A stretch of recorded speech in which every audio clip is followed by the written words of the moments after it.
자, 오늘은 이제 팔복 세 번째 온유한 자는 복이 있나니입니다. 팔복의 가장 중요한 핵심은 뭐냐면요. 성품의 변화입니다. 마음의 변화예요. 본질을 바꾸는 겁니다. 이것이 주님이 말씀하시는 복이다. 우리에게 이야기를 하고 있어요. 그래서 지난주에도 제가 말씀을 잠깐 드렸지만은요. 지난주에 제가 그런 말씀을 드렸죠. 우리가 수박을 먹으려면 뭐를 심어야 돼요? 수박씨를 심어야 됩니다. 그런데 우리는 어떠냐면 수박씨를 심지도 않고 수박을 먹으려고 해요. 그러니까 왜 내겐 수박을 안 줍니까? 그것 때문에 힘들어하고, 그것 때문에 원망하고, 그것 때문에 불평하고, 수박이 없어서 제가 복을 못 누립니다. 그렇게 해요. 그런데 분명히 수박을 먹으려면 수박씨를 심어야 돼요. 그러니까 씨가 본질이고 수박은 결과입니다. 이거예요. 그러니까 주님이 우리에게 원하시는 복은 뭐냐면 본질입니다. 본질. 우리는 예수 그리스도를 믿음을 통해서 하나님 앞에 복을 받았습니다. 그 복이 뭡니까? 예수 그리스도고 그 복이 하나님의 약속입니다. 그렇다면 우리는 그 복을 누릴 줄 알아야 되는데 주님은 그걸 우리에게 가르치는 거예요. 하나님이 우리에게 주신 복을 누릴 수 있는 방법은 뭐냐면 너의 뭐가 바뀌라? 성품이 바뀌라 이거예요. 너의 마음이 바뀌라는 겁니다. 그러면 주님이 우리에게 주시는 복을 우리가 누릴 수 있는 사람이 된다라고 주님은 말씀을 하고 있는 거예요. 그래서 지난주에 애통이라는 것은 무엇에 대한 애통입니까? 애통이라는 건요. 죄에 대해서 애통하라는 거예요. 그러면 주님이 말씀하시는 죄는 뭐냐면 죄의 본질을 이야기하는 거예요. 죄의 본질.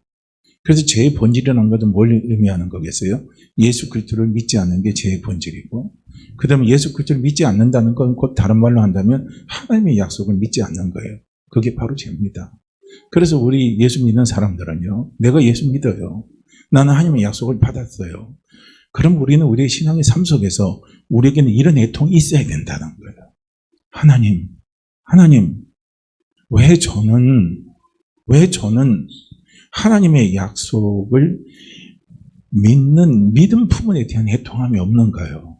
이런 부분을 한 번에 짚어봐야 된다는 거예요. 근데 우리는 대부분 우리의 애통은 다 어디서 오냐면 물질적인 거예요. 세상적인 거예요. 인간적인 거예요. 내 욕심입니다. 내 뜻을 이루지 못하고 내 욕심대로 모든 것이 이루어져 가지 않을 때 찾아오는 여러 가지 어려움과 힘듦이 찾아올 때요. 우리에게 뭐가 나면 애통이 와요. 근데 본질적인 애통을 우리는 하려고 하질 않아요. 참 그게 안타까운 거죠. 그러니까 주님이 지적하신 것은 바로 그걸 이야기하는 거예요. 너희가 본질적인 애통을 하라는 거예요. 그걸 갖고 가정을 짓고 그걸 갖고 죄를 뿌리며 그걸 갖고 통곡을 하며 내 앞에 나서 눈물로 기도하라 이거예요. 그래서 우리가 본질이 회복이 되면요. 열매는 저절로요. 맺혀지게 되어 있습니다. 열매는 저절로 따라오게 되어 있어요. 이것이 안 되면 어렵다는 겁니다. 그걸요. 애통하는 자는 복이 있나니 저희가 하나님의 위로를 받을 것이요. 주님이 말씀하실 때 애통을 그걸 이야기하는 겁니다. 자, 이제 오늘은 이제 세 번째 온유한 자는 복이 있나니 그랬어요. 참는 거하고 온유하고 차이가 어디 있는 것 같아요? 참는 거. 참는 거하고 온유한 게 있어요. 인내입니다, 우리가 말하면. 그러니까 우리는요, 인내, 참는 거, 우리가 대부분 그래요. 내가 힘이 없으면 참아야지. 그렇죠. 힘없는 사람이 참아야지. 어떻게 해요?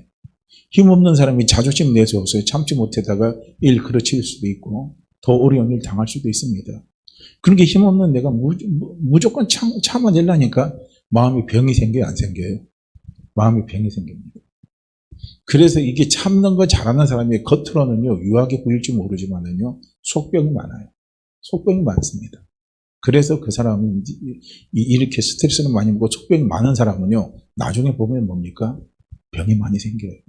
그러다 보면은 진짜 누구 말대로 제명에 못 사는 경우도 있어요. 참는 거. 그런데 온유입니다. 온유 안에도 참는 게 들어가요. 근데 참는 게 들어가는데 이 온유하고 참는 거의 차이는 어디 있냐면요. 이 온유는 뭐냐면 하나님의 뜻을 바라보는 거예요. 그리고 하나님 앞에 도움을 구하는 거예요. 그리고 기도하는 겁니다. 이것이 온유입니다. 그래서 우리는 예수 믿는 사람은 무조건 참으면 안 돼요. 무조건 참으면 병 생깁니다. 정말 병 생겨요. 정말 이 안에 속병이 생깁니다.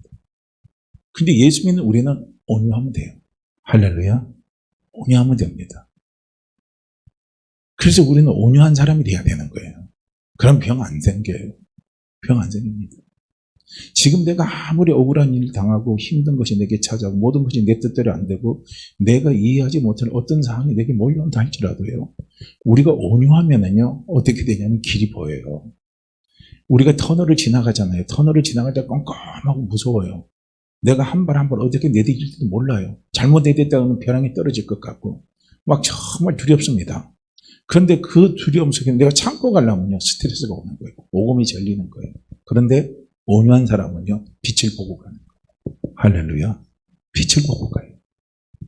왜냐? 하나님이 도와주시니까. 그 하나님이 도와주시는 가운데 특별히 하나님은 어떻게 도와주시냐면 하나님의 뜻을 이룰 수 있도록 하나님이 도와주신다는 거예요. 하나님의 뜻입니다. 하나님 아버지의 뜻이에요. 그래서 하나님 아버지의 뜻은 뭐냐? 그건요. 로마서 8장 28절 말씀에 보면 하나님은 사랑하는 자입니다. 그 뜻대로 부르심을 입은 모든 자들에게는요. 모든 것이 합력해서 선으로 갖다 주시는 거예요.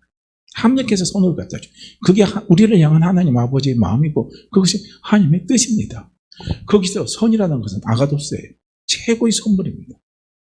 그러니까 모든 것 안에는 뭡니까? 내 마음에 상처도 들어가 있고 내가 힘든 것도 있고 고통도 있고 즐거운 것도 있고 괴로운 것도 다 포함이 되어 있습니다. 내가 이해하지 못한 일들도 모든 것 안에 다 들어가 있어요. 그런데 감사하게도 하나님은 그 모든 것이 합력해서 뭘로 갖다 주냐면 손으로 갖다 준다는 거예요. 최고의 선물로 갖다 주는 거예요. 그러면 하나님이 우리에게 주시는 최고의 선물이 무엇이겠습니까? 그 최고의 선물이 물질이에요?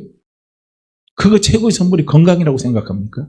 그 최고의 선물이 모든 것이 내가 원하는 대로 다 이루어지는 게 최고의 선물이라고 생각하십니까? 저는 그건 아니라고 봐요. 최고의 선물은 뭐냐면요. 하나님을 기쁘시게 하는 겁니다. 할렐루야. 하나님을 기쁘시게 하는 거예요. 그게 최고의 선물입니다. 우린 그걸 보면 돼요. 하나님을 기쁘시게 하는 거. 그러면 하나님이 무엇을 제일 기뻐하시는가를 우리는 봐야 된다는 거예요. 하나님이 제일 원하고 하나님이 제일 기뻐하는 게 뭐냐면요. 하나님 보낸 자를 믿는 거예요. 그리고 하나님 보낸 자를 믿게 하는 거예요. 그리고 그들 속에 뭡니까? 하나님의 생명을 주는 거예요. 그리고 또 우리가 그걸요, 우리가 또 다른 편으로 본다 그러면은 90마리 양보다도 잃어버린 한 마리의 양이 주께로 돌아오는 것을요, 하나님은 제일 기뻐하는 거예요. 천국에서 잔치를 벌인다 그러잖아요. 이겁니다. 이걸 생각하면 되는 거예요. 그러면 하나님이 내게 주신 최고의 선물은 뭐냐면 하나님이 나를 통해서 하나님이 최고의 선물을 받으시고 기뻐하는 거예요. 그걸 하나님 내게 갖다 주신다는 거예요. 이거예요. 그러면 한번 생각해 보세요. 지금 내가 가지고 있는 여러 가지 어려움과 여러 가지 힘든 것들이 내게 찾아와 있어요. 그게 있습니다. 그럼 우리가 온유한 자는 뭡니까? 그 하나님의 뜻을 바라보고 그리고 하나님의 도우심을 우리가 믿고 그리고 기도하며 달려가는 거예요. 그러면 내 마음에 뭐가 있어요? 평안함이 있는 거예요. 내 마음에 근심 걱정이 떠나는 거예요. 내 마음에 담대함이 생기는 거예요. 이게 우리에게 찾아오는 겁니다. 그러니까 그냥 무조건 참는 거는요, 안 돼요. 우리는요, 온유함으로 주님을 바라보고 달려가는 거예요. 이것이 예수 믿는 사람들에게 필요한 것들입니다. 그러니까 사도 바울도 고린도후서 우리가요, 1장을 좀 봐도 그렇고요. 제가 또 고린도후서 한 7장도 이렇게 바라보게 되면은 바울이 참 눌리는 게 있더라고요. 바울이도 두려움이 있는 거예요. 이제 그런 것들이 자기에게 찾아오는데 그래서 마음의 사형 선고도 받았어요. 살 소망까지 끊어졌습니다. 그리고 고린도 교회 문제들 자기가 전도할 때마다 바깥에서 자기를 핍박하는 여러 가지 것들이 막 몰려오니까요. 사도 바울이 힘이 드는 거예요. 그런데 이제 그런 가운데서 하나님이 사도 바울을 위로했다 그랬어요. 위로를 했어요. 근데 그 하나님의 위로를 자기가 받음을 통해서 사도 바울이 죽을 것 같은 그 상황에서 다시 살아난 겁니다. 살아나고 나서 그가 깨달은 게 있어요. 그 깨달은 게 뭐냐면은 하나님이 죽을 것 같은 상황에서 하나님 왜 나를 위로해 주셨냐 이거죠. 위로해 주신 것은 뭐냐면 오직 하나님만 의지하고 하나님만 바라보고 달려가게 하기 위해서 하나님이 나를 거기서 건져 주셨고 그게 첫 번째고요. 그 다음에 두 번째는 뭐냐면 나와 같이 마음의 살수만까지 끊어지고 많은 두려움과 어려움 가운데 휩싸여서 고통스러운 그 사람들에게 하나님께 내가 받은 위로를 그 사람들에게 또 전해주는 거예요. 전해줘서 그들이 그런 어려움 가운데, 힘든 가운데, 고통 가운데서 하나님의 위로로 그들이 다시 일어나서 다시 살리시기를 원하시는 것이 하나님의 마음이구나 하는 것을요, 사도 바울이 거기서 깨달아 버린 겁니다. 그게 바로 하나님 주시는 최고의 선물이에요. 자, 보세요. 내가 예수 그리스도를 믿고 하나님의 약속을 믿고 그 어려움 속에 내가 죽을 것 같았어요. 그런데 하나님의 약속이 있는 거예요. 모든 것이 하나님께서 선을 이루어진다. 하나님이 구하는 자에게 하나님이 좋은 것 주신다. 애통하는 자에게 하나님이 반드시 위로를 주신다. 나는 그 약속을 믿고 기도했어요. 기도해서 그 약속대로 믿고 기도했는데 정말 하나님이 내 어려운 문제, 내 고통을 하나님 해결해 주셨어요. 우리가 거기서 머물러 있으면 끝입니다. 그건 최고의 선물이 아닌 거예요. 그게 최고의 선물이 아닌 겁니다. 그런데 내가 그런 가운데 하나님의 위로를 받았어요. 하나님의 도우심을 받았습니다. 그래서 난 살아났어요. 회복이 됐어요. 그러면 우리 눈에 어떤 사람이 보일까요? 쭉 돌아보면요. 쭉 돌아보면 어떤 사람이 내 눈에 들어올까요? 내가 물질로 고통받았을 때 내 물질의 고통에서 주님이 위로해 주시면은요, 물질로 고통받는 사람들이 내 눈에 싹 들어옵니다. 내가 병으로 고통받았을 때 그 병을 치유해 주실 때 치유해 주신 하나님은 내를 우리가 정말 알고요. 아니면은 병든 사람들이 눈에 싹 들어와요. 그러면 그 사람들에게 찾아가서 뭡니까? 내가 하나님께 받은 위로를 그들에게 전해주는 거예요. 그러면 그 위로를 받은 사람들은 결국 뭡니까? 나와 같은 어떤 사람이 돼요? 예수 그리스도를 믿는 사람이 되죠. 하나님의 약속을 믿는 사람이 되는 거예요. 하나님의 자녀가 되는 거예요. 하나님의 생명을 가진 자가 되는 겁니다. 그것을 하나님이 기뻐하시는 거예요. 그것이 하나님 주시는 최고의 선물인 거예요. 할렐루야. 이걸 바라보면 사도 바울이 이걸 깨달았다는 거예요. 그러니까 하나님은 우리에게 주시는 최고의 선물이 바로 그거예요. 아가더스는 바로 이걸 이야기하는 거예요. 그래서 온유한 사람은 바로 그런 하나님의 뜻, 그런 하나님의 섭리를 내가 믿고 그리고 하나님 앞에 기도하면서 달려가는 사람, 맡기면서 달려가는 사람이요. 그 사람이 온유한 사람이에요. 무조건 참는 게 아니에요. 그러니까 온유한 사람에게는 그 마음에 뭐가 있어요? 두려움이 사라지는 거예요. 그렇지. 내가 지금 어려움 당하고 지금 내가 힘듦 당했어. 그것이 내 실수로 찾아올 수도 있는 거고요. 그것이 환경적인 거예요. 지금요, 코로나라는 것은요, 내 실수로 이루어지는 거 아니잖아요. 이건 어쩔 수 없이 피치 못해서 지금 당하는 상황들입니다. 이런 것들이 우리에게 온다 할지라도 어떻게 합니까? 내 속에는 뭐가 있어요? 하나님의 뜻을 의지하고 하나님의 뜻을 믿고 하나님의 뜻을 바라보고 달려나가는 믿음이 있어요. 그리고 기도해요. 그러면요, 우리는 어떻게 해요? 지금 이 터널이라 할지라도 우리에게는 뭐가 보여요? 빛이 보이는 거예요. 소망이 보이는 거예요. 그러면 내 마음에 평정이 생기는 거예요. 내 마음에 편안함이 생기는 거예요. 스트레스를 안 받는다는 거예요. 속병이 안 생기는 거예요. 그래서 예수 믿는 우리는요, 속병이 없어야 되는 거예요. 자꾸 내 속에 속병이 생기는 건 결국에까지 뭐냐면 내가 아직까지 온유하지 못하다는 겁니다. 그래서 우리는 하나님 앞에요, 자꾸 온유한 자가 되기를 위해서요, 기도하시기를 주의 이름으로 축복합니다. 자, 이제 온유란 단어를 제가 이제 한번 들어가서 다시 이제 설명을 한번 드릴게요. 이 온유라는 단어는 프라우스입니다. 이 프라우스라는 것은 이 구약과 신약에 이게 프라우스라는 단어가 쓰여졌는데 구약에서는 19번 쓰여졌어요. 그리고 신약에서는 3번만 쓰여졌습니다. 이렇게 쓰여졌어요. 그래서 구약에서 19번 쓰여진 그 프라우스라는 단어입니다. 이 온유란 단어는 구약에서는 어떤 의미로 쓰여졌냐면 가난한 이라는 의미가 있고 괴로움을 당하는, 그 다음에 겸손한, 온유한 이라는 의미로 구약에서는 사용을 됐대요. 근데 구약에서는 이걸 쓸 때 이 구약에서는 이 단어는 어느 단어가 이제 이게 쓰여졌냐면은 히브리 말로요, 아나우라는 거예요. 아나우라는 건데 이 아나우라는 이 말의 의미는 뭐냐면요, 억눌리고 속임을 당하고 착취를 당합니다. 그런데 문제는 뭐예요? 무방비인 무력한 사람입니다. 내가 지금 억울한 일 당했어요. 내가 지금 속임을 당했어요. 지금 내가 착취를 당했어요. 근데 내게 힘이 없어요. 힘이 없어요. 어떻게 대항할 힘이 없어요. 어떻게 항변할 힘이 하나도 없는 겁니다. 그런 사람을 이야기하는 거예요. 여기 온유한 자라는 거 그걸 이야기하는 겁니다. 대책이 없어요. 한마디로 말하면. 그냥 당하면 당하는 대로 살 수밖에 없는 사람이 그런 사람을 표현할 때 쓰는 단어가 바로 아나우라는 단어예요. 이게 바로 풀하우스라는 거예요. 참 어렵죠. 힘들죠. 지금 이 세상에 이런 사람들이 지금 얼마나 많습니까? 정말 얼마나 많아요. 오죽하면요. 나중에 대응할 길이 없으면 분신 자살해버리잖아요. 누가 하나 죽어나지 않으면 이 세상은요. 약한 자의 소리에 귀를 기울이지 않는다는 겁니다. 어떤 제도 하나가 바뀌질 않는다는 거예요. 가진 자의 세상이고 가진 자의 리그가 오늘 이 세상의 판국입니다. 없는 사람은 찍소리 못해요. 아무 소리 못해요. 대항할 수도 없습니다. 그냥 짓밟으면서 사는 거예요. 개돼지같이 사는 거예요.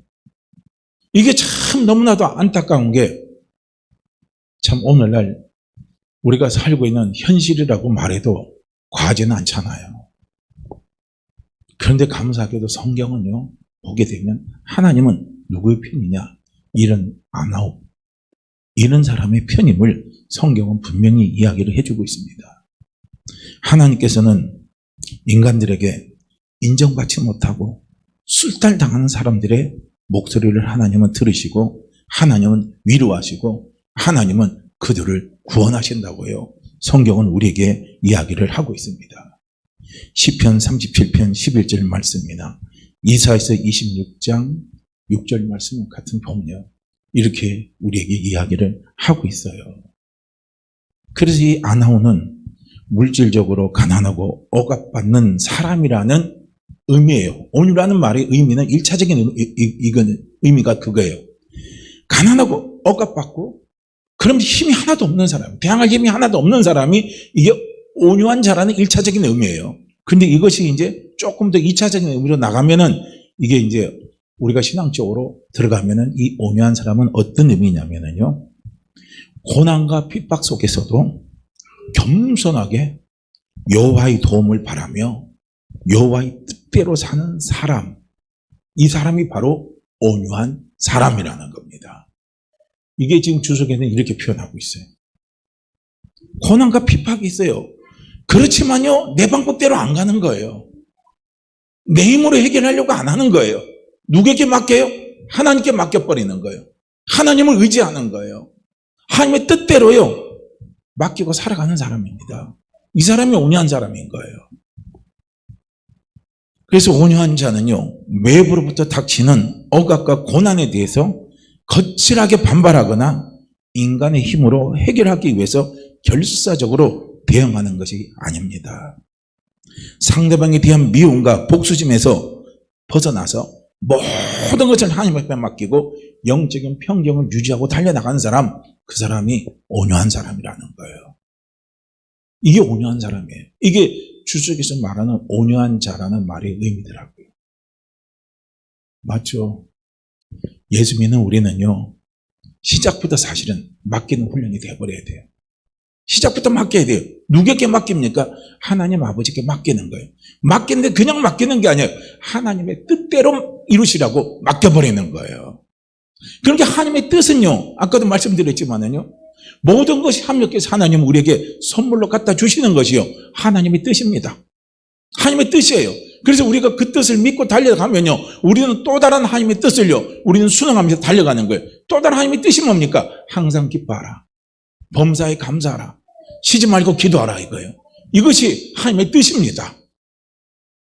이렇게 하나님의 뜻을요, 이루어가는 사람이 누구냐면 이 사람이 온유한 사람이라는 거예요. 그래서 우리가 온유한 사람이 되면은요, 뭐가 오냐면 천하가 오게 돼 있어요. 수신, 제가 치국 평천하라고 그랬습니다. 수신은 나를 다스리는 거예요. 그러니까 나를 다스리는 건데, 나를 다스린다는 것은 내 마음의 평정을 유지하는 거예요.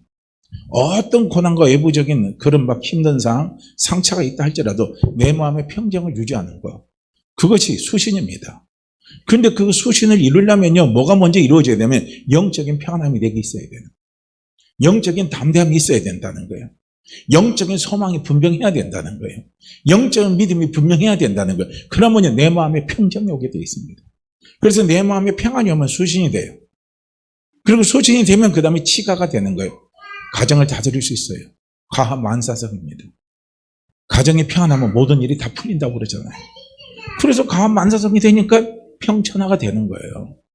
천하를 다스릴 수 있는 사람이 되는 겁니다. 그래서 온유한 자에게 주시는요, 하나님 주시는 놀라운 축복이요, 여기까지 연결이 되는 거예요. 나는 왜 세계적으로 뛰어난 사람이 못 됩니까? 왜 다른 사람들에게 인정받는 사람이 나는 왜 못 됩니까? 나는 인정받는 사람 되기를 원합니다. 교회에서도 인정받는 사람, 하나님 앞에도 인정받는 사람, 그런 사람이 되기를 원합니다고요. 우리가 몸부림치기 이전에 온유한 자가 되는 거예요. 주여 온유한 자가 되기를 원합니다. 주여 온유한 자가 되기를 원합니다. 제게 온유함의 은혜를 부어 주시옵소서 하고요. 우리가 주님 앞에 기도하고 맡기고 달려가는 거예요. 온유한 자입니다. 이 온유한 자예요. 그래서 온유한 자의 첫 번째 의미가 뭐냐? 어떤 고난과 환난과 핍박 속에서도 온유한 자는 뭡니까? 모든 것을 하나님께 맡기고 하나님의 뜻을 쫓아서 살아가는 사람이 온유한 사람입니다. 이게 온유한 사람이에요. 한번 보세요. 우리를 향한 하나님의 아버지의 마음은요, 뭐냐면요, 나에게 하나님은 굳은 일 시키는 거 아니에요. 그래서 로마서에 보면은 이야기하죠. 원수 갚는 거 누구에게 맡겨라? 내게 맡겨라. 너는 좋은 것만 하라 이거예요. 그 좋은 것이 뭡니까? 원수가 줄이거든 먹을 거 주고, 원수가 목마르거든 마실 거 줘라 이거예요. 너희는 그거 하지, 네가 원수 갚으려고 하지 마라 이거예요. 근데 문제는 뭡니까? 원수는 우리가 갚으려고 하는 거예요. 내가 갚으려고 하는 거예요. 왜냐? 나는 상처를 많이 받았기 때문에. 나는 힘든 것이 너무 그 사람에게 힘든 거 많이 당했기 때문에 내가 원수를 갚으려고 그러는 거예요. 그래 내가 원수 갚았다 해봐요. 그 순간은 좋을지 몰라도요, 나중에 길게 보면은요, 그 결코 복이 아닙니다. 결코 축복이 아닌 거예요. 누군가가 대신해 준다 그러잖아요. 아버지가 대신해 준다고 그러잖아요. 그럼 맡겨버리면 되는 거예요. 이것이 뭡니까? 온유한 사람입니다. 이게 온유한 사람이 한 예를 찾는다면요, 그게 온유한 자가 되는 겁니다. 이스라엘 백성들에게 이야기하지요. 홍해가 가로등 앞에서 두려웠던 이스라엘 백성들에게 하나님은 뭐라고 말씀합니까? 전쟁은 누구에게 속한 것이라고요? 전쟁은 여호와께 속한 것이, 전쟁은 나에게 속한 것이다 이거예요. 너희는 두려워하지 말라 이겁니다. 그렇죠. 근데 우리는 뭐예요? 전쟁을 내가 하려고 하는 거예요. 그런 게 두려움이 찾아오고 염려가 찾아오고 무서움이 찾아오는 거예요. 이거는 온유한 사람이 아닌 거예요. 온유한 사람은 전쟁 하나님께 맡기는 거예요. 그리고 그 가운데 뭐가 이루어지기를요? 하나님의 뜻이 이루어지기를요? 맡기는 거예요. 그리고 기도하고 달려나가는 거예요. 그러면 거기에 하나님의 뜻을 하나님은 이루어 가신다는 겁니다. 이걸요, 우리는 보고 갈 수 있어야 되는 거예요. 그래서 온유한 사람은요, 외형적으로 볼 때는요, 소극적이고 무기력하게 보일 수도 있지만은요, 이 내면적으로는요, 어떤 사람이냐면 만왕의 왕이신 하나님을 굳게 믿는 믿음이 있어요. 그렇기 때문에 이 사람은요, 요동하지 않습니다. 심지가 굳어요. 일관성 있게 모든 일을 끌어나갈 수가 있습니다. 그래서 온유한 사람은 한마디로 말하면 외유 내강의 사람입니다. 이 사람이 온유한 사람이에요. 그래서 온유한 사람은 하나님의 지배를 받고 있어요. 성령 인도함을 받고 있습니다. 그래서 이 사람은요, 이미 그 안에 뭐가 소유되고 있어요? 천국이 그 안에 임하고 있는 거예요. 그렇기 때문에 이 사람은 담대할 수 있는 거예요. 그래서 어두운 터널이 지나도 요동하지 않아요. 결과를 보고 가니까, 빛을 보니까, 소망이 있으니까 흔들리지 않는다는 겁니다. 이런 온유한 사람의 대명사를 우리는 찾는다면은 역시 예수 그리스도를 찾을 수가 있어요. 이사야서 57장요, 53장 7절에서 12절 말씀에 보면 예수님에 대해서 이렇게 묘사를 하고 있어요. 그는 곤욕을 당하여 괴로울 때도 그 입을 열지 아니하였으며 마치 도수장으로 끌려가는 어린 양과 털 깎는 자 앞에서 잠잠한 양같이 그 입을 열지 아니하였도다. 그러나 실상 그가 많은 사람의 죄를 지며 범죄자를 위하여 기도하였느니라. 이렇게 말씀을 하고 있어요. 그렇죠. 예수님이 십자가에서요, 십자가에서 돌아가실 때 그 장면을 이야기하는 거 아니에요. 아무 소리 안 했다는 거예요. 아무 대항 안 했다는 거예요. 힘이 없어서 대항한 게 아니고, 못 대항한 게 아니고, 뭐 모자라서 못 대항한 게 아니에요. 하나님의 뜻에 맡겨버리는 거예요. 하나님의 뜻에 맡기는 겁니다. 자기의 십자가를 통해서, 십자가의 죽음을 통해서 하나님의 뜻이 이루어지기를 위해서 맡기는 거예요. 그리고 기도했다고 그랬잖아요. 예수님의 십자가의 죽음은 곧 하나님의 무엇을 이루는 겁니까? 많은 사람의 죄를요, 예수님이 대신 담당하는 거예요. 그걸 이루는 겁니다. 그걸 이루기 위해서 예수님은 어떻게 했어요? 기도를 하셨다는 거야. 아무 소리 않고 기도했다는 거예요. 이게 무서운 거 아닙니까? 이게 얼마나 무서워요. 그러니까 하나님은 예수님이 기도하신 그 기도 그대로요, 예수님이 십자가에 죽으시고, 그리고 다시 죽으신 예수님을 3일 만에 부활하게 하시고, 부활하신 그 예수를 통해서요, 하나님은 하나님의 뜻을요, 이루신 거 아닙니까? 이게 온유한 사람이에요. 그래서 온유한 사람은요, 모든 것을 하나님 앞에 맡기고 하나님의 뜻이 이루어지기를 원합니다 하고요, 맡기고 기도하며 달려가는 사람이 온유한 사람이에요. 우리가 아무리 불안한 일이 생기고 염려가 막 생길 때요, 우리가 기도하면 어떻게 보면 기도가 더 안 될 때가 있어요. 막 기도가 안 돼요. 막 막힙니다. 아니면 행설수설할 수도 있고요. 그럴 때 우리는 어떻게 하느냐? 저 같은 경우는 보니까요, 찬송가 211장 있잖아요. 주님의 뜻을 이루소서, 주님의 뜻을 이루소서, 진흙과 같은 날 빚으사 주님의 뜻을 이루소서. 이거예요. 주님의 뜻이 이루어지기를 위해서 기도하는 거예요.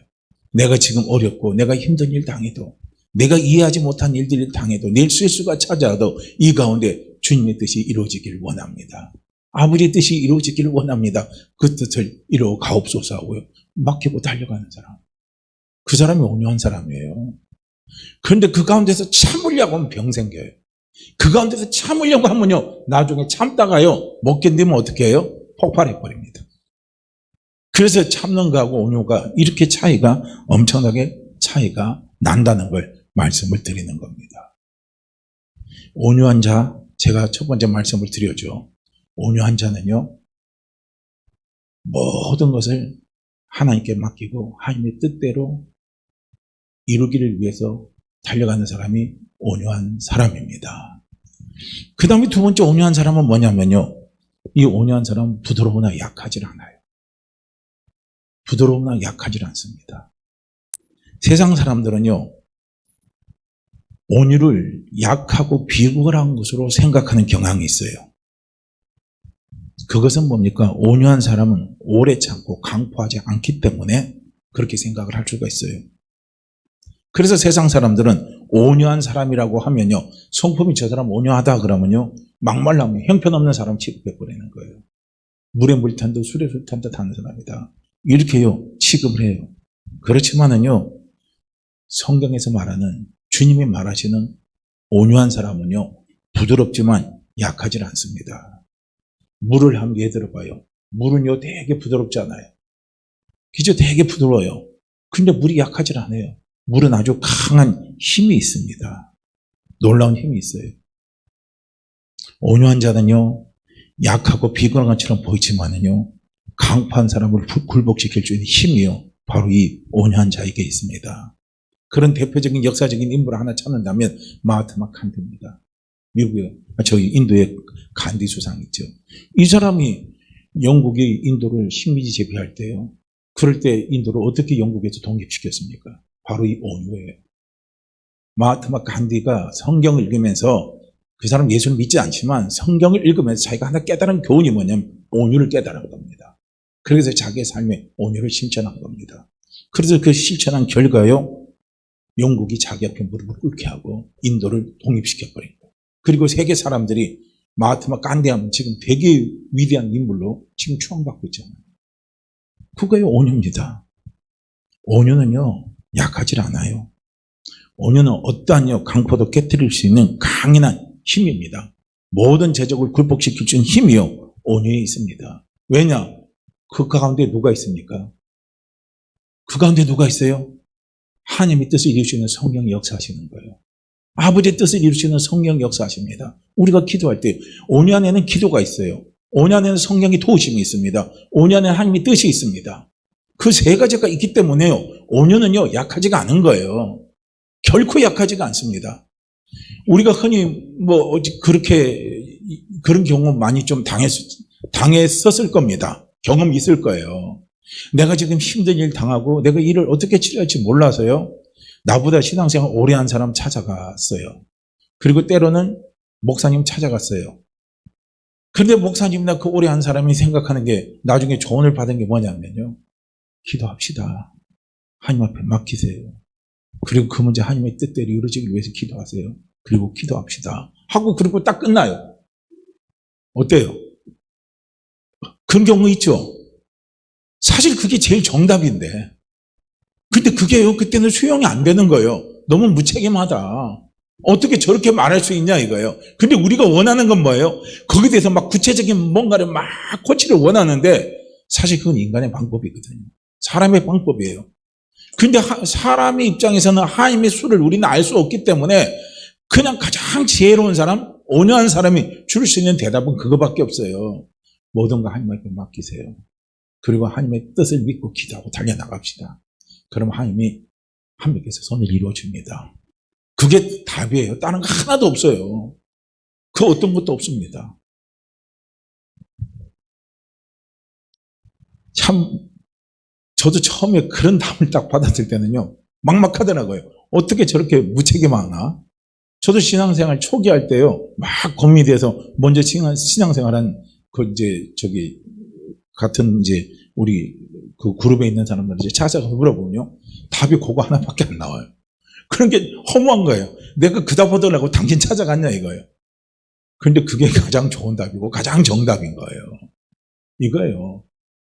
그래서 우리는 뭘 자꾸 배울 수 있어야냐면 온유를 자꾸 배워야 돼요. 그래서 주님이 고린도서 13장에 뭐라고 말합니까? 온유한 사랑은 할 때 사랑장에서 처음 할 때 사랑에 대해서 정의할 때 사랑은 할 때 처음에 그 다음에 나온 게 뭐예요? 온유하며 사랑은 온유하다는 거예요.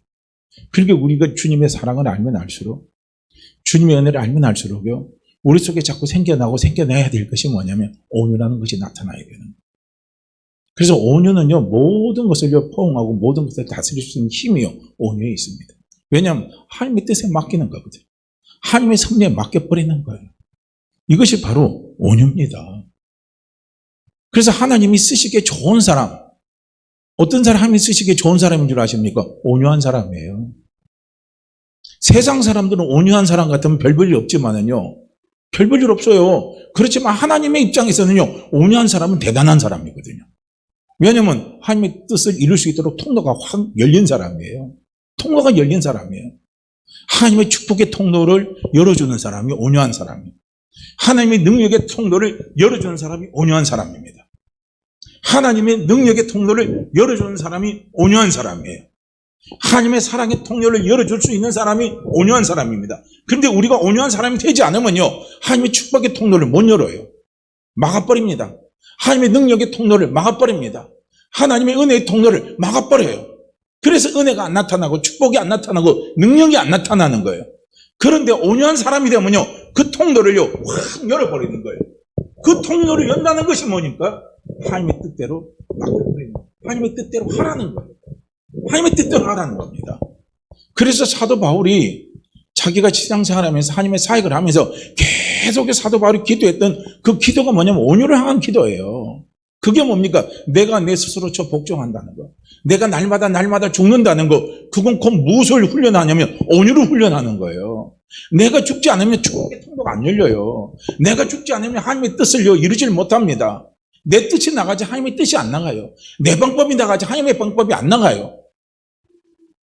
내 욕심이 나가지 하나님의 일들하고는 관계가 없는 거예요. 근데 온유한 자는요, 하나님의 뜻을 이루는 겁니다. 아버지의 계획을 이루는 거예요. 지금 내가 이해되지 못하고 지금 힘든 모든 것들이 나타난다 할지라도요, 그 가운데 뭡니까? 아버지의 뜻이 이루도록 통로를 열어놓는 거예요. 통로를 열어놓으면요, 그 가운데 아버지의 은혜가 나타나고, 아버지의 축복이 나타나고, 아버지의 능력이 나타나고, 아버지의 사랑이 나타나서 아버지 일을 해나갈 수 있는 거예요. 그렇기 때문에 온유한 사람은요, 부드럽지만은요, 약하지 않습니다. 온유한 사람은 강합니다. 실제로 강한 거예요. 그래서 예수 믿는 우리는요, 어떤 사람이 돼야 되냐면 온유한 사람이 돼야 된다는 겁니다.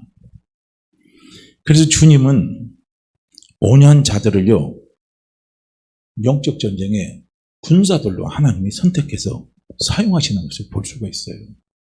온유한 사람을 영적 전쟁의 군사로 사용합니다. 다시 말한다면 특공대로 사용을 하는 거예요. 그런데 세상 사람들은요, 세상 사람들이 이러한 사람들을 특공대로 안 쓰죠. 쓰질 않아요.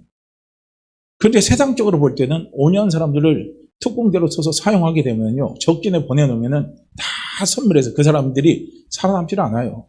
그런데 하나님의 나라에서는, 하나님의 일에 있어서는요, 가장 중요한 전투요원, 하나님 쓰실 때 가장 중요한 동력자의 가장 첫 번째 조건이 뭐냐면 그건 바로 온유한 겁니다. 온유한 사람이 하나님 보실 때는 강한 사람입니다. 온유한 사람이 하나님 보실 때는요, 상당히 큰 능력이 있는 사람입니다. 그래서 온유한 세상 사람들이 생각한 것처럼요, 단순히 친절하고 유순하고 원만한 성품을 가지고 살아가는 그런 어떤 자세를 이야기하는 게 아닌 거예요. 그건 온유가 아닙니다. 온유에는 여기에다가 플러스가 들어가는 거예요. 그 플러스가 뭐냐면 하나님 앞에 맡기고 하나님의 뜻이 이루어지기를 위해서 기도하면서 달려가는 게 거기가 플러스 돼서 딱 들어가는 거예요. 그래서 온유에는 큰 능력이 있는 겁니다. 그래서 주님이 말씀하시는 이 온유한 사람은요, 어떻게 보면요, 매우 끈질긴 신앙을 가진 사람. 그래서 이건 다른 말로 하면 신앙의 지구력이 있는 사람이에요. 이 사람이 바로 온유한 사람입니다. 그리고 온유한 사람은요, 하나님께 대해서 강직하고요, 견고한 신앙의 충성 자세를 끝까지 유지하면서 달려가는 사람, 이 사람이 온유한 사람이에요. 그런 사람들을 우리가 성경에 또 몇 사람을 뽑는다면 욥과 같은 사람, 또 아브라함 같은 사람, 흔들리지만 어떻게 합니까? 끝까지 하나님 주신 약속을 붙들고 가는 거예요. 그 붙들고 갈 때 또 누구예요? 성령이 도와주시잖아요. 하나님이 도와주시잖아요. 그 도와주신 게 뭐냐면 복 주고 번성케 하고 번성케 한다는 소리예요. 이 말은 뭐냐면 아브라함이 흔들 때마다 하나님은 아브라함을 향한 하나님의 뜻을 끝까지 가지고 달려나갈 수 있도록 하나님이 도와주시는 거예요. 확신을 시켜주시는 거예요. 내가 너에게 복 주겠다고 약속하지 않았니? 내가 너를 복의 근원이라고 약속하지 않았니? 내가 네 씨를 통해서 복을 주겠다고 내가 약속하지 않았니? 그걸 하나님이요, 아브라함의 생애를 보게 되면 흔들릴 때마다 하나님 계속 뭡니까? 내가 너에게 복 준다고 하지 않았니? 내가 너한테 복 준다고 하지 않았니? 내가 너에게 복 준다고 하지 않았니? 그런 생각 버려. 조금만 더 기다려봐. 그 뜻이 이루어져. 내 뜻이 나타나. 내년 이맘때 돼봐. 네게 이삭이 생겨. 그걸 계속 하나님의 뭡니까? 아브라함에게 계속 흔들릴 때마다요, 중심의 축을 잡고 갈 수 있도록요, 하나님 이끌어 주시는 거예요. 그래서 그 하나님의 그 뜻을 바라보고 아브라함이 계속 기도하면서 달려나가는 거, 그게 온유라는 거예요. 그래서 마침내요, 아브라함은 땅을 기업으로 받았잖아요. 자기 아들 이삭을 드디어 얻었잖아요. 그 이삭을 통해서 하나님은 약속의 자녀들을 취하시고, 그리고 그를 통해서 아브라함을 하나님이 믿음의 조상으로 삼아주셨잖아요. 그게 이루어지는 거예요. 또 우리가 다윗 같은 사람 있죠. 다윗이죠. 다윗도 온유한 사람이에요. 사울왕이 자기를 얼마나 죽이려고 했습니까? 자기는 사울왕이 열심히 충성했어요. 충성하면 충성할수록 다윗에게 찾아온 건 마음의 상처입니다. 마음의 고통이에요. 마음의 괴로움입니다. 왜냐하면 다윗 입장에서는 사울왕은요, 정말 왼수 같은 사람이에요. 나는 너에게 정말 잘해줬고 정말 잘해줬는데 사울왕이 자기에게 주는 것은 상처밖에 안 줘요.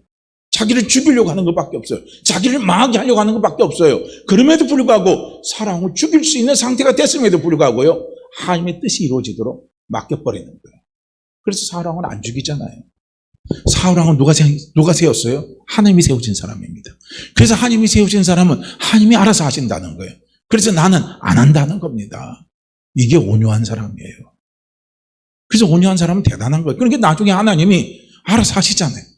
다윗이 안 죽여도 하나님이 사울왕을요, 나중에 전쟁터에서 전사하게 만들어버리잖아요.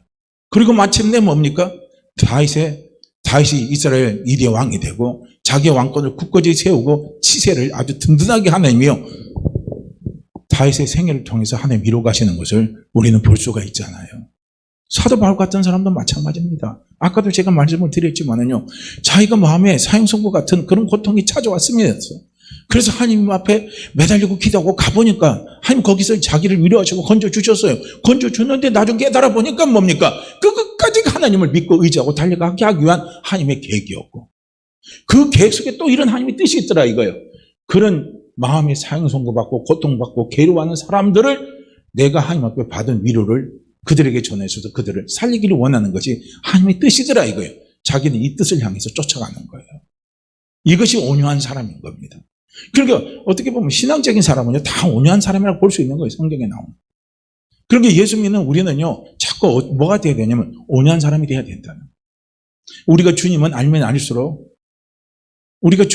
알수록요, 우리는 자꾸 우리 속에 무엇이 생겨날 수밖에 없냐면 온유가 생겨날 수밖에 없어요.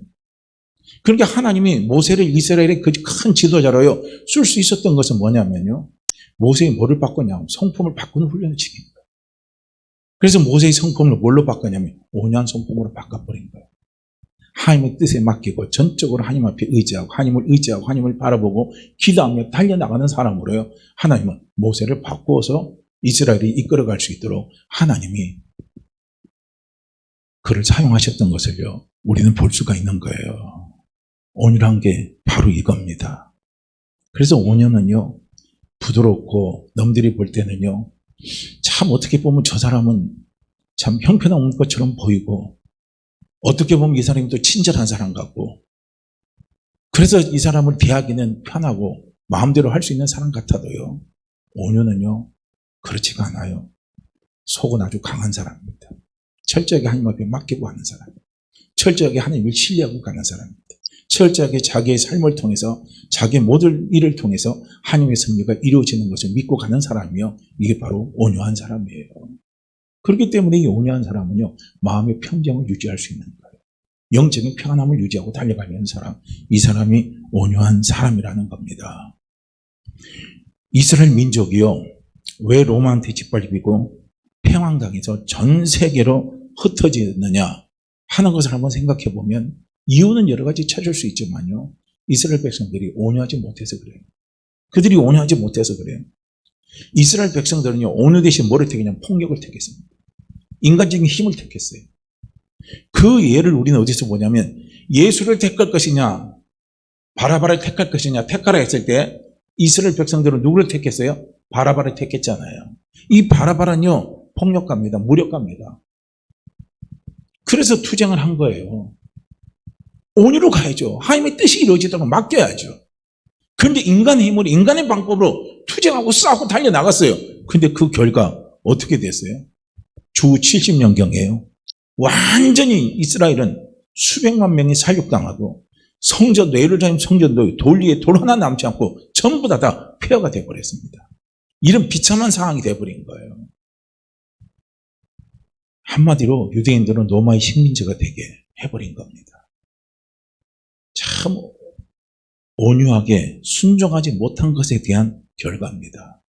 참 무섭잖아요. 그래서 온유한 사람은요,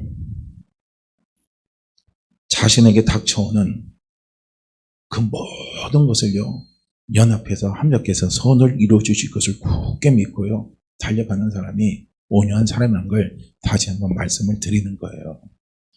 그래서 이러한 온유한 사람에게 하나님이 무엇을 축복으로 주시냐면요, 땅을 기업으로 주신다 말씀을 하고 있습니다. 땅을 기업으로 주신대요. 그래서 여기에서 땅을 기업으로 준다라고 말하는 이 말의 의미는 뭐냐면요, 클레르노메오입니다. 이 클레르노메오인데, 이 클레르노메오는 두 개 단어가 합쳐진 거예요. 클레누노라는 말과 메오라는 말이 합쳐진 건데, 클레누로라는 말은 어떤 말이냐면은, 이 말은 뭐냐면 제비를 뽑아 얻은 분깃, 기업을 이야기해요. 그 다음에 네모는 뭐냐면 분배하다라는 뜻이 있습니다. 그러니까 기업으로 이제 뽑은 땅을 어떻게 합니까? 분배해서 나눠준다라고 하는 것이 뭡니까? 플레네오 네모입니다.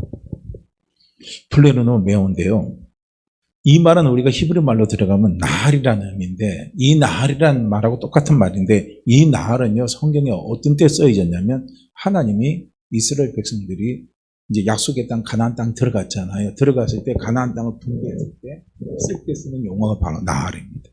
이게 클레르노 메오라는 말입니다. 그게 땅을 주신다는, 기업으로 주신다는 거예요. 분배해서 준다는 거예요. 그러니까 언젠가 우리도요, 5년자에게 하나님 주시는 축복은 바로 이런 축복을 주는 거예요. 땅을 하나님이 기업으로 주시는 거예요. 그 땅을 기업으로 주신다고 그랬거든요. 그래서 그 땅을 하나님이 기업으로 주신다는 것은 뭐냐면, 그건 우리가 또 다른 말로 한다면 보상을 의미하는 거예요. 보상입니다. 그래서 온유한 자가, 온유한 자는 어떻겠죠? 모든 것을 하나님 앞에 맡기고 하나님의 뜻이 이루어지기를 바라면서 믿고 그리고 기도하며 달려가는 거예요. 그런 사람에게 하나님이 땅을 기업으로 주시는 거예요. 그 사람에게 그 땅을 주는 거예요. 땅도 그냥 땅이 아니에요. 막연한 땅이야. 그 땅이에요.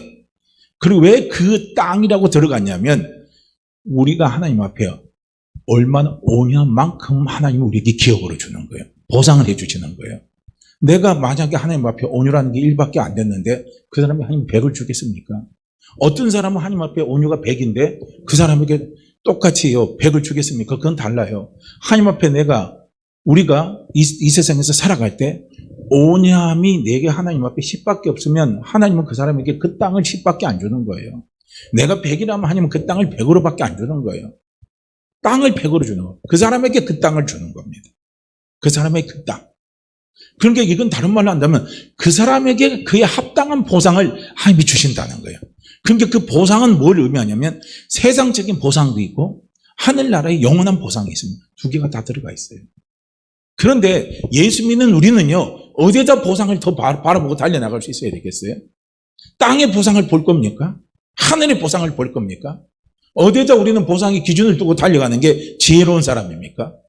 그래, 나는 그냥 다른 거 다 필요 없어. 그냥 하나님 나를 그냥 보상해주면 그냥 이 땅에서 잘 되는 것만 해주면 되지 하늘나라에 뭐가 필요 있어. 난 그거 눈에 안 보니까 난 그거 상관없어. 그래서 땅의 것만 바라보고 가요. 그런데 하나님 앞에 맡기고 갔는데 그게 내 생각처럼 땅의 보상이 잘 안 오네요. 그럼 그것 때문에 우리가요 또 실망하고 절망할 수도 있어요. 그런데 모든 것은 뭡니까? 하나님의 뜻에 다 맡겨야 돼요. 어떤 사람은 한번 보세요. 저도 정말 이해하지 못할 부분들이 많이 있어요. 요즘에 동영상에 보면요, 치유사역이 아주 크게 하시는 브라질 선교사가 있어요. 그분의 치유사역은요, 생생해요. 아주 봤는데, 어떤 한 3시간을 막 틀어놓는 것도 제가 봤거든요. 대단하게 일어나요. 그냥 눈 안 보이는 사람 있잖아요. 눈이 막 보이는 거예요. 그 즉시 보여요. 그냥 그 사람이 딱 되고, 방언을 하고 나서 예수님으로 보일지어다 하고, 이거 보입니까? 하고 해요. 그러면 1 하면 1이라고 그래요. 2 하면 2하고 다 보여요.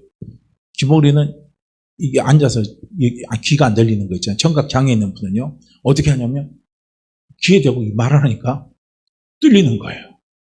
그리고 안전병이 된 사람은 이래 섰버리는 거예요. 안병가 이제 치유돼 버리죠. 귀신들 다 떠나나가 버리죠. 더 놀라운 건요. 그 사람의 사역의 특징은 뭔 줄 아십니까? 살 안 찌는 사람 살찌게 하고요. 살 많이 찌는 사람은 살을 쑥 빼게 하더라고요. 그거 다이어트 안 해도 되겠더라고요. 그 집회 가면 어떤 사람은 실제로 그렇대요. 자기가 그 사람의 집회를 갔는데 살이 빼지는 경험하니까 살을 더 많이 빼려고 그 선교사님 온다 그러면요. 한국에 온다면 그 집회에 더 참석했대. 그러면서 살이 빠졌다고 이야기하는 거예요. 그래서 자기가 옛날에 입던 옷 있잖아요. 입고 오면은 앞에 이만큼 차이가 나요. 그냥 살이 쑥 빠진대요. 키 안 큰 사람 키 쑥 자라게 하고요. 아무튼 간에 그런 놀라운 역사를 일으켜요. 그런데 제가 다니엘 기도를 보면서 안타까운 게 있는 거예요. 보셨죠? 예수 믿는 사람의 어떤 가정에는 백혈병이 찾아오고 불치병이 찾아와가지고 병원에 입원하면서 돈이 없어가지고 그 힘들어 고통하면서 막 눈물 흘리면서 그들이 기도를 안 해요. 또 기도했잖아요. 근데 병도 안 고쳐져요. 저쪽은 병이 고쳐져요. 이건 무슨 조화냐 이거예요. 참 이해 안 되는 부분이 있더라고요. 하나님의 뜻이죠. 온유한 사람은 그 모든 것도 하나님의 뜻으로 맡기고 가는 거예요. 이렇게 맡기고 가는 거. 맡기고 갈 때 우리는 그걸 땅의 보상만 보면은요. 그때 치유가 안 되면 그냥 하나님 의심해 버려요. 낙심하고 나가 떨어져 버립니다. 그러나 하늘의 보상을 보고 가는 사람은요. 내가 지금 병 못 고쳐도 아버지의 뜻이 있다. 그 뜻이 이루어지기를 원합니다. 하고 맡기고 가는 거예요. 뭘 보고 가요? 하늘의 보상을 보는 거예요. 땅의 보상보다 하늘의 보상을 보는 거예요. 그러니까 예수 그리스도를 믿는 우리는요, 온유한 사람이 될 뿐만 아니라, 온유한 사람은요, 땅의 보상보다도 우리는 어떤 거 보상을? 하늘의 보상을 우리는 더 크게 우리는 보고 갈 수 있는 믿음의 눈이 열려야 되는 거예요. 땅의 것과 하늘의 것은요, 하늘과 땅 차이잖아요. 땅의 것은 잠깐 있다가 없어지는 거예요. 그런데 하늘의 것은요, 영원한 겁니다. 지금 뭐 우리가 100세 시대, 120시대 하지만은요, 가만히 지나온 세월을 한번 돌이켜보세요. 20살에 일찍, 제가 중학교 다닐 때, 그 친구가 하나 있어요. 그런데 걔가 무슨 병으로 죽었어요, 중학교 2학년 때. 그런데 지금 걔가 죽고 난 다음에 지금까지 왔지만요, 돌아왔지만은요, 걔는 중학교 죽었으니까 한 열 몇 살에 죽었잖아요. 근데 지금 저는 걔보다도 40년 더 살았잖아요. 근데 지나온 세월 돌이켜보면 그때가 그때고 그때가 그때예요. 그때가 그때고 그때가 그때인 겁니다. 120이 살아도 200년을 살아도 되돌아보면요, 10년 산 사람이나 200년 산 사람이나 되돌아보면 그때가 그때고 그때가 그때예요. 그래서 시편에서는 이야기하잖아요. 우리 인생의 삶은 한 경점이에요. 점 하나 찍어 놓는 거예요. 잠깐 있다가 없어지는 게 우리 인생의 삶입니다. 그래서 우리는 이 짧은 것에 대한 보상을 보고 갈 것이냐, 하늘의 영원한 보상을 보고 갈 것이냐, 택함은 우리에게 있죠. 그래서 하늘의 영원한 보상을 보고 가게 되면 내가 이해하지 못하는 아까 그런 상황이 된다 할지라도 하나님의 뜻 앞에 맡기고 가려가는 거예요. 그러면 우리의 믿음이 도둑질 당하지 않아요. 내 마음의 평정도 유지하고, 그리고 우리는 가도 아버지 앞에 가는 거니까, 하늘의 상급을 바라보고 가는 거니까요, 우리는 평안할 수가 있습니다. 어쨌든 저는 오늘 결론을 마치는데요, 온유한 자에게 하나님은 분명히 땅을 기업으로 주십니다. 그 땅을 기업으로 주셔요. 온유한 자, 제가 오늘 두 가지를 말씀을 드렸습니다. 온유한 자는요, 모든 것을 하나님 앞에 맡기고 하나님의 뜻이 이루어지기를 바라면서 어떻게 합니까? 기도하는 자가 온유한 자입니다. 그리고 온유한 자는요, 결코 부드러운 것 같아요. 남들이 보기에 칠천하고 친절하고 뭐 해코지 안 하고 억울한 일 당해도 가만히 있고 그런 사람인 것 같지만요, 온유한 사람은 강한 사람이라고 말씀드렸습니다. 왜냐하면 그 안에 성령님이 계십니다. 그 안에 하나님의 뜻이 이루어지고 그 안에 기도가 있고요. 기도 속에 성령님 역사가 있기 때문에 온유한 사람은요, 약하지 않고 강한 사람이 온유한 사람입니다. 하나님이 쓰시기에 좋은 사람이 온유한 사람이에요. 그런 온유한 사람을 하나님은 축복을 해주는데 뭘 축복하냐면 그 땅을 기업으로 주신다고 그랬어요. 그래서 그 땅은 세상적인 보상도 있고 하늘나라의 보상이 있습니다. 그러나 우리 믿음의 사람들은 세상적인 보상보다도 하늘의 영원한 보상을 바라보면서요, 달려나갈 수 있는 사람이 되어야 된다 하는 것을 제가 오늘 말씀을 드렸습니다. 그러기에 오늘 우리 사랑하는 성도님들, 하나님 앞에 우리가 기도하자고요. 하나님, 온유한 자는 복이 있다고 그랬습니다. 하나님, 제가 온유한 자 되기를 원합니다. 무슨 일을 만나도 온유한 자의 모습으로 살아가기를 원합니다. 온유한 자의 복을 누리기를 원합니다. 그 은혜를 주시옵소서. 우리 함께 같이 기도합니다. 자, 마태복음 5장 5절 말씀 우리 함께 읽고 기도합니다. 마태복음 5장 5절입니다. 함께 읽죠. 온유한 자는 복이 있나니 그들이 땅을 기업으로 받을 것이며, 온유한 자는 복이 있나니 그들이 땅을 기업으로 받을 것이며, 온유한 자는 복이 있나니 그들이 땅을 기업으로 받을 것이며. 아멘. 우리 함께 같이 기도하죠. 오, 할렐루야.